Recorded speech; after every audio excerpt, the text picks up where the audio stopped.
I'm Noelle Starry, and welcome to New Jersey's Head to the Day.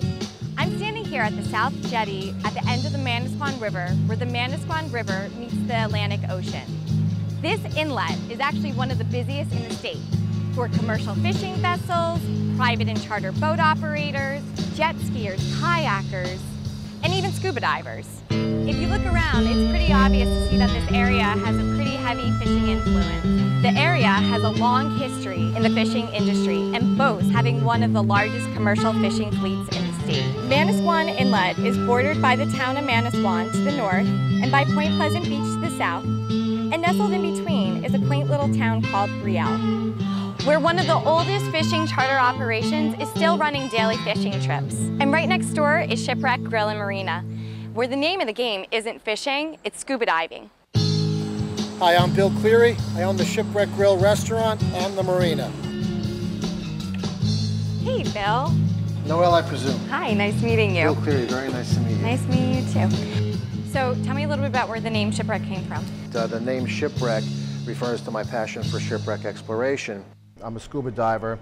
At the time I opened the restaurant, I was contemplating opening a small museum to display some of the shipwreck artifacts that I had been recovering for years. And I decided that instead of doing two projects, I would combine them together for one. You know, we're showing many of the wrecks that we dive in the photographs, but we also have some cabinets that are full of artifacts that we've recovered from these very wrecks. When I'm looking around and I see all these different ships, are they all along the Jersey coast? They are. The wrecks that are depicted in the photos are shipwrecks that we dive regularly. So can you tell me a little bit about some of these ships? Sure. Those photographs were taken by the Coast Guard, so I just had those photographs framed, and adjacent to the photographs, I've put artifacts that I've recovered from that particular vessel. In this case, it's a porthole from the Andrea Doria. So you actually dove on most of these ships? Yes, I've been doing it for 25 years, so you get to rack up some mileage on these wrecks. So this restaurant is not like any other seafood restaurant that I've been to. I don't see any nets, I don't see any lobster traps. Yeah, the fake lobsters you see in other restaurants. I've been to those places myself. You've got portholes. And I decided when I opened this place, any artifact displayed in this restaurant would be an artifact that was recovered either by myself or fellow divers from the shipwrecks off New Jersey. So you mentioned about some of the artifacts that you had in some cabinets. Can we go check them out? Sure can. This is great. Yeah. Wow. This cabinet is devoted exclusively to artifacts that we've recovered from the Andrea Doria. Wow, so all of these artifacts came from the Andrea Doria. That's the same ship that you showed me over there, right? Yes, it is. That's impressive. The Andrea Doria was a passenger liner that sunk in 1956. These fragile artifacts don't often survive. Sooner or later, every shipwreck returns to its basic elements and is either buried or broken down completely. And that goes for the contents as well. This is a little espresso cup, as you see. I have to tell you, I've never seen a guy with such a fascination for China before. These are trophies, that's memorabilia, if you will, of what for us is a great adventure. So, Bill, can you show me what your most interesting artifact is? I can. I think actually that's going to be this vase over in the other cabinet. Okay. Wow, I have never seen something like this before. It looks What a little is bit, it looks like a mortar and pestle, doesn't it? It's 1,000 years old. Even though it's a cooking vessel, we didn't find it in the galley. We found it in the area where the passengers' belongings were stored. And we came to learn later on that it's a family heirloom. These were passed down from generation to generation and kept even when more modern cooking methods became prevalent in the 1800s. Wow, that's really interesting. Very cool. So all this food just makes me a little bit hungry. When I came in, one of the things that I noticed was right in the middle of the restaurant. The lobster tank? Bingo. Wow. These are great. They're fresh. They just came in this morning. Are these actually Maine lobsters? Let me show you one.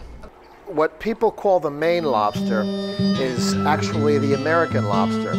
They're popularly referred to as Maine lobsters because they're very prolific up there, but these guys can be caught from North Carolina all the way up through Canada. So where did this lobster actually come from? Most likely from a local fisherman right here off the Jersey shore.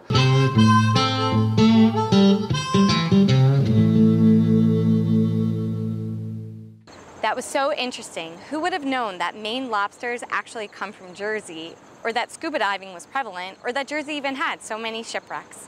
Next time when we come back, we're gonna find out how those little lobsters make it from the ocean floor to our dinner plate.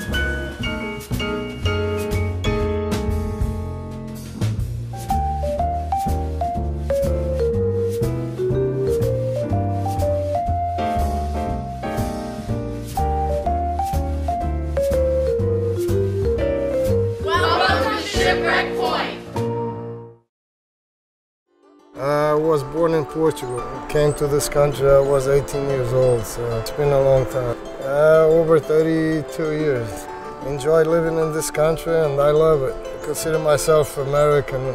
I love fishing and love being in the ocean, and the opportunity came with the lobster boat, and I'm happy I got into it. I wish I had got into it a little earlier, but like I said, enjoying being out there, it's a different world. So I'm very happy to be doing this for a few years now.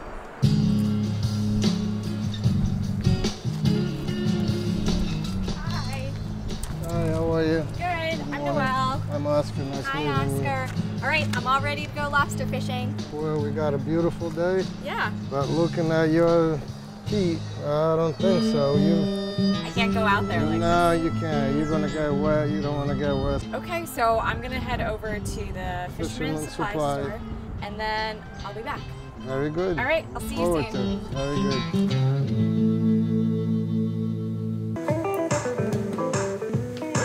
Hi, good morning. How you doing today? Good. So I'm going lobster fishing. You need some offshore gear? Mm-hmm. Okay, well, let's start with boots. Those aren't going to cut it. Go. Let's step over here.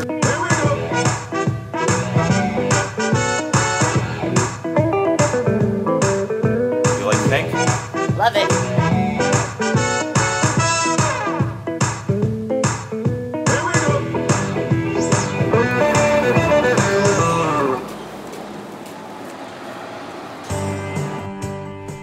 All right, Oscar, how do I Now looks look? like you're ready. You're ready. Anthony, you want to give Noelle a hand? We need to get some of those lobster traps in the boat so we can be able to catch those lobsters. We're going to take Noelle out and we're going to show her a little bit of lobster fishing, what it's about. It's not too heavy, right? Nah, it's good.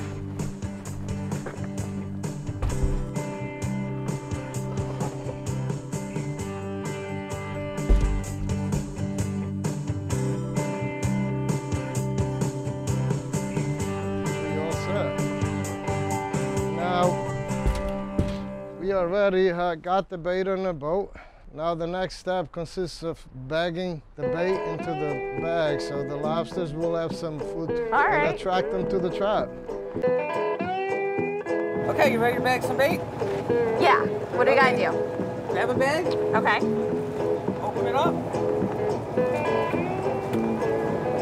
Get 4 fish out of the bottom of the barrel.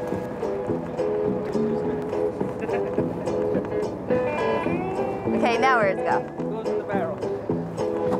You gotta do that whole entire thing. Hey Bruce, what's going on? How you doing, Oscar? This is Noelle. Noelle's gonna go for Hey, Bruce, how are a ya? lobster How are you, Noelle? fishing trip with us. So That's great. Noelle, Bruce works also in the boat, so Okay. You'll learn a You lot. look like you got the real deal. I've got the starter version. Oh, that'll work All fine. right, I'm ready.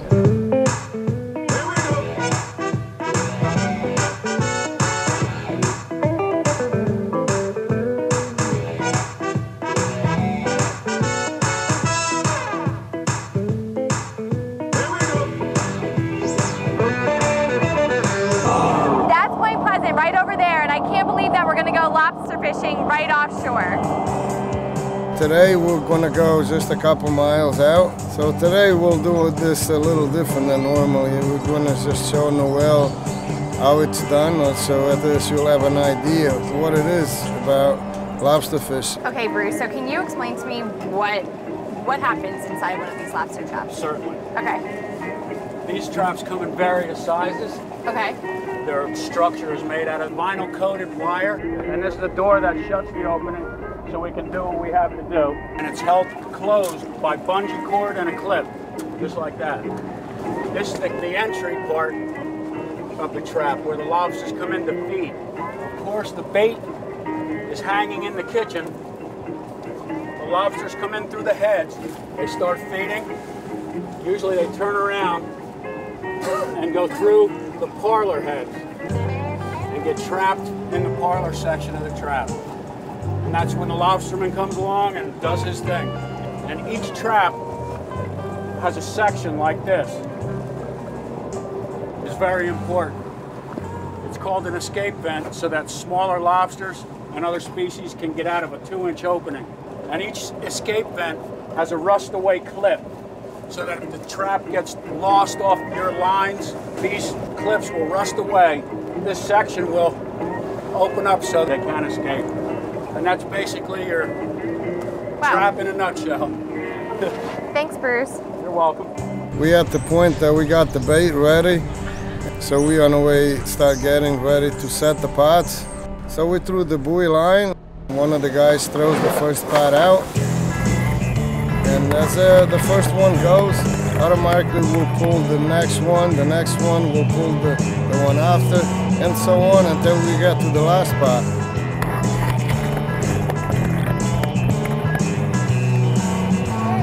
Yeah, so after the last pot goes, he starts pulling the buoy line, and we hold the buoy.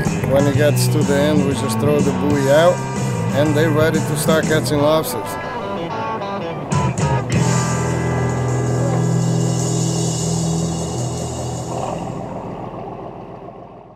You ready to go pull some pots? I think so. What do we gotta do? Go grab the buoy. She's gonna do right now.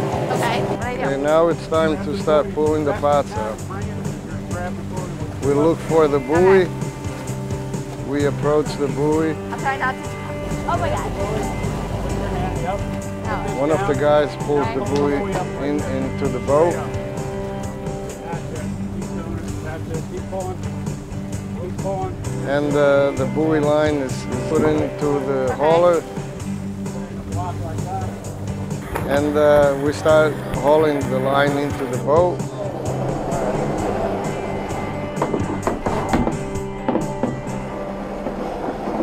We got some lobster here. So what do we do? Yeah. Grab that, pull it out. Now swing the door open. That's it. When it gets to the first pot, we remove the lobster or fish or whatever it's in there, clean it up, and remove the old bait and install a new bait with fresh bunker. Then after that's done, we'll take the pot to the back of the boat, put them one next to the other, get them set. So when we finish hauling all the pots, we'll start with the process of releasing them back into the ocean. And then we go back and repeat the same thing over and over.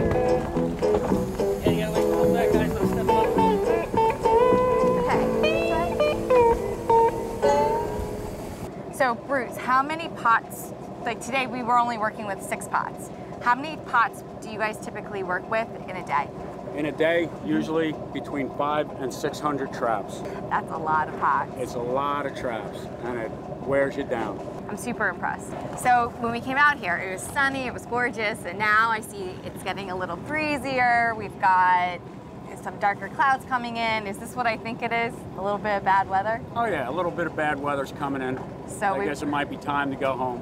Get you guys safely home. All right, thanks so much for having us out here. No problem, anytime. All right, thanks.